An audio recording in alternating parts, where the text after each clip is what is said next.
Hello, America. I hope you're doing well. Welcome to my review of Love After Lockup season. My face is getting tighter and tighter as I keep talking. I know y'all looking at me like, why are you doing this? Because my face care is important. Okay? That's why. That's why. Damn. And I'm okay. If y'all ain't never put on a clay mask, then I suggest that you go put on one. You go get you some clay, bentonite Indian healing clay. Go get you some apple cider vinegar and go get you some filtered water. Put it in a plastic bowl. Use a plastic spoon. You cannot use metal. Apply it to your damn face. Let it sit on there. Do it for like 5 or 10 minutes. But my face is doing a lot, so I'm going to do it a little bit longer. I'm going to do it for like 15 minutes, okay? I put this on like 2 minutes ago, and I was like, darn. Still haven't done this damn Love After Lockup video. So look, I'm doing it, y'all, okay? If y'all angry with me, then just be angry, okay? Just be damn angry. Damn. I don't care. Anyway, let's get this started. Let's talk about what I already knew. It had already been floating around on the internet that Lamondre of Drea and Drea was not going to get out anytime soon. She now hears this information. He tells her that he's not going to be getting out anytime soon. I think he's going to be getting out in 2026. So that's 7 years from now. So, whatever. That's the end of their story. I mean, I hope that I don't see her next week because it's literally nothing more to say. So let's hope that we just wrap that storyline up. And I guess we gonna introduce these new people, Gloretta, whatever the hell her name is. Anyway, let's move on. We see Lizzie and Daniel. They are meeting Lizzie's mother.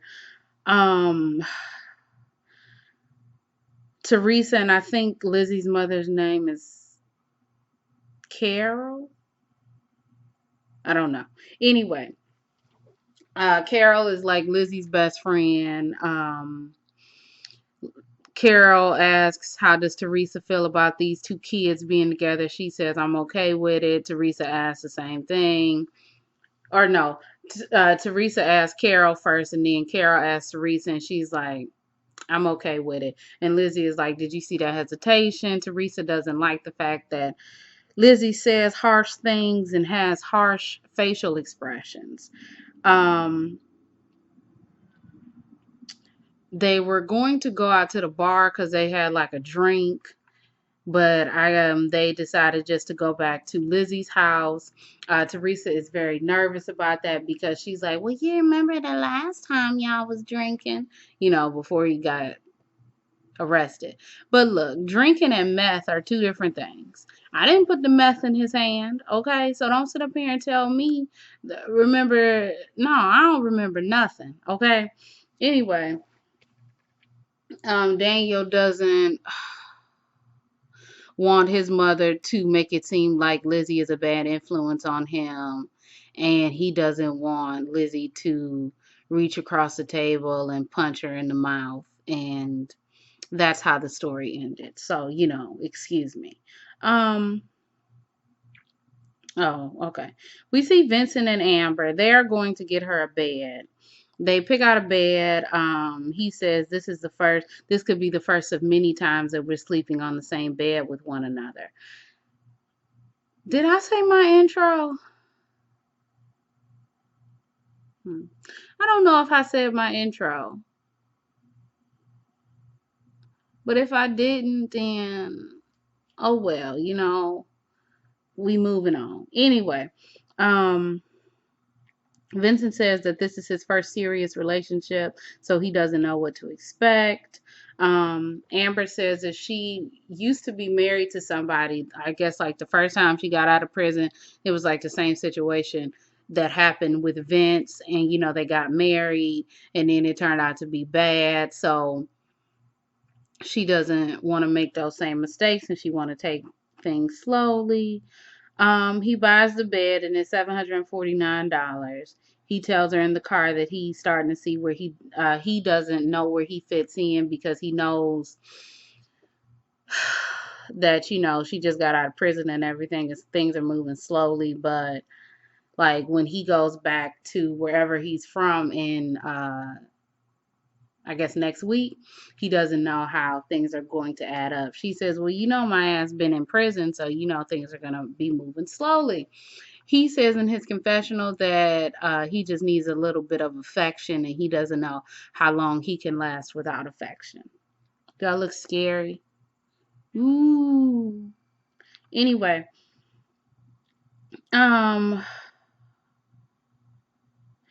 they get back to the to Puppy's mother's house. He carries the bed in. He puts the bed up. They lay on the bed. Puppy's mother takes a picture of both of them on the bed, and then Amber tells him that she's going to spend the night at Puppy's mother's house. And he's very disappointed. He says that he thought when she got out, things would be more connected and they get married instantly, I guess. But, that hasn't happened, and he's starting to, feel shaky. I don't know, y'all. This was a really boring episode. Okay. Let's talk about this motherfucker. We see Cheryl and Josh. They are meeting at a restaurant, and they're going to meet his mother. His mother gets there, and to my knowledge, she didn't say hello to. Well, I know that she didn't say hello to Cheryl, because the reason that they don't like each other is, I guess, she was trying to be cool with his mother before he got out, and I guess she was over there or something, and the mother's boyfriend, husband named Kenny, wanted to get some beer, and his mother said no. Then Kenny went to go ask Cheryl, and Cheryl got him the beer, and so that made Josh's mother think that she was trying to sleep with Kenny. I don't know. Josh says that, they're both bullheaded women, and he never wanted to be with anyone who reminded him of his family, but here he is. His mother asks, where is Cheryl going to stay since you have on an ankle monitor and you staying in my house? He says, well, Cheryl gonna stay in my room. She said, well, I don't know if I'm gonna like all of that. And plus, I don't want her around my man. The mother then asks, where are the children? Cheryl's children. She says, they're with my father. She give her a look like this, like, you fucking raggedy bitch. You can't even take care of your own kids. And then,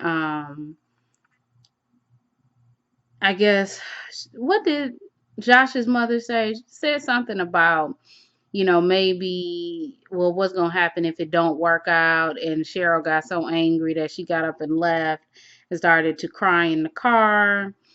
And that was the end of that scene. Next scene, it really reminds me of Caitlin and Matt.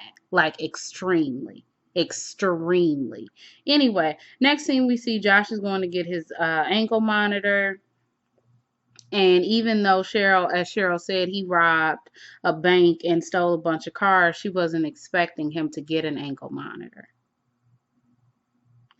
Anyway, Cheryl says to Josh that she's driving him back to his house, that she didn't have sex with Kenny, and if she wanted to cheat on him, she wouldn't cheat on him with Kenny. And then she drops him off at the bottom of his street because she don't even want to go near his mother's property, and she's sad that she has to go to the hotel alone. So she goes to the hotel. She calls her sister.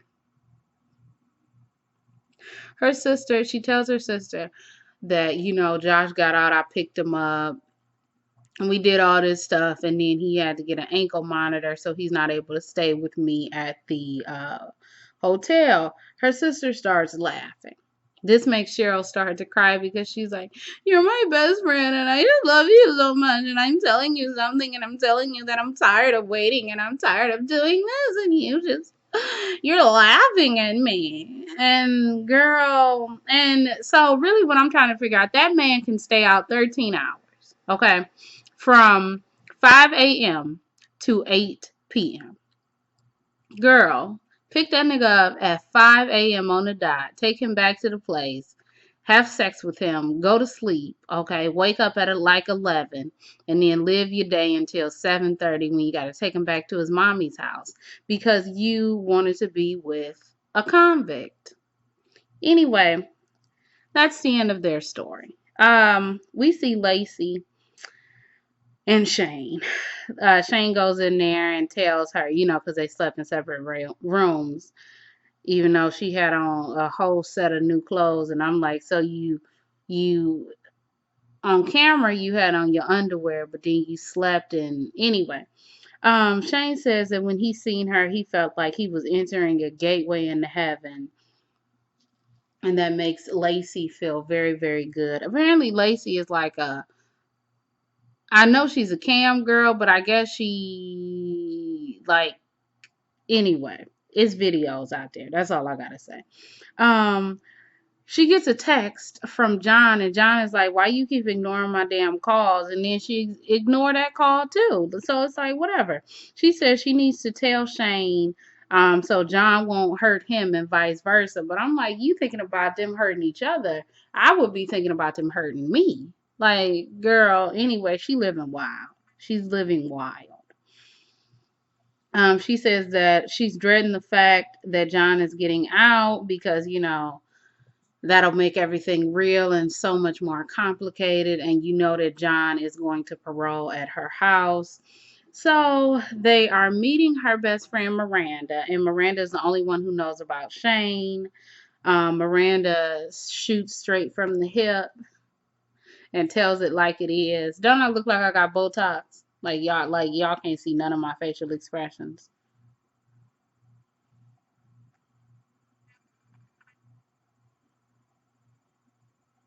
Okay, I'm sorry.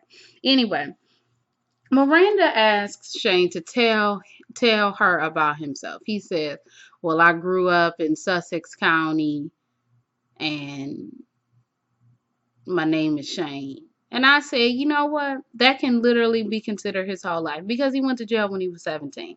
So she like, okay, why did you go to jail? He said, well, I went to jail for malicious wounding, but it was a good malicious wounding because I was just defending myself.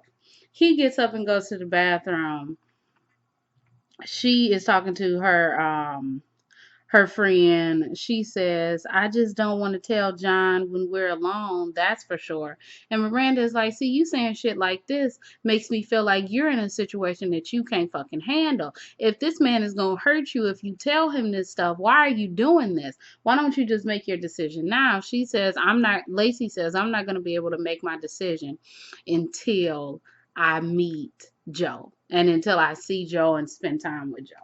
Anyway, she said something about Joe wanted to do something, but I couldn't hear. And then Shane came back, and then they said, okay, well, we'll talk about it later. Shane said that Miranda was very down to earth.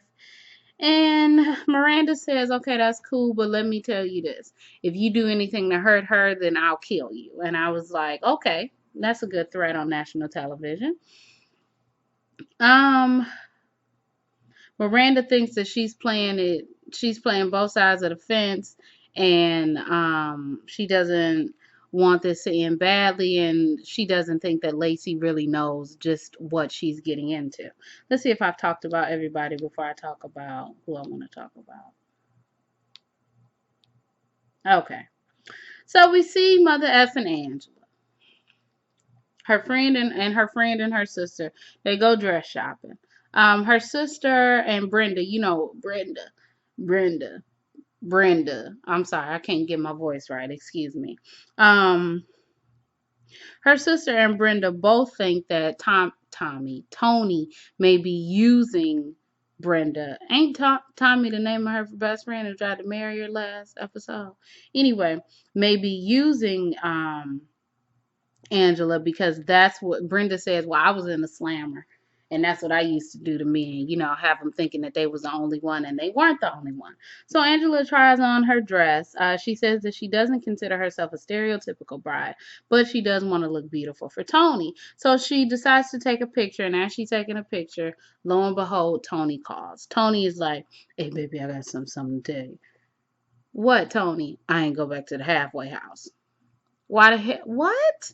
So apparently Tony got off of work. He got off of work early. A friend picked him up. Is Tony from here? Because when he said a friend picked him up, I'm like, what are you talking about? They went to go play basketball. They played basketball. They played basketball. Then he got the email from the halfway house saying, "You need to bring your ass back here." He panicked, thought that he was going to go to jail, and then just got a hotel room. And I'm like, what? And stayed out all night. He says that he does not want to go back to jail, and things don't typically work out for him. Angela is like, she needs to know what happened. Is it drugs? What's going on? She says, "Can you tell me where you are?" He says, "I can't tell you because I don't want to go back." "I ain't going back. And she's like, Tony, don't you hang up on me, Tony." And he hung up. Her sister and her friend come back, and they like, "What's going on?" She tells them. Her sister is like, "Look, it's a woman or some drugs or both." And Angela is like, "You took the words right out my mouth." Her sister's like, "Dump his ass. Dump him. Dump him." Angela then says, "You know what? I gotta go find him. I just gotta go find him. I just got to." And that's how the episode ends. Her taking her dress and leaving and going to find a man who has now skipped out on his halfway house life and is probably going to go back to jail for a long time, and only was out for, and you didn't even get to do anything to that man before he went back to prison. So anyway, I'm done with this. I'm going to go take this off my face. I'm going to go wash the dishes. I'm going to go do what I need to do in this household. I got to do my school work, but I'm probably not going to do that today. I'm going to do it tomorrow because I live life on the edge sometimes. Ba-da-ba-ba-boop-bop. Anyway, if y'all like this review, you can like, comment, and subscribe. You can follow me on Instagram, Twitter. Everything else you need to know about me will be down below.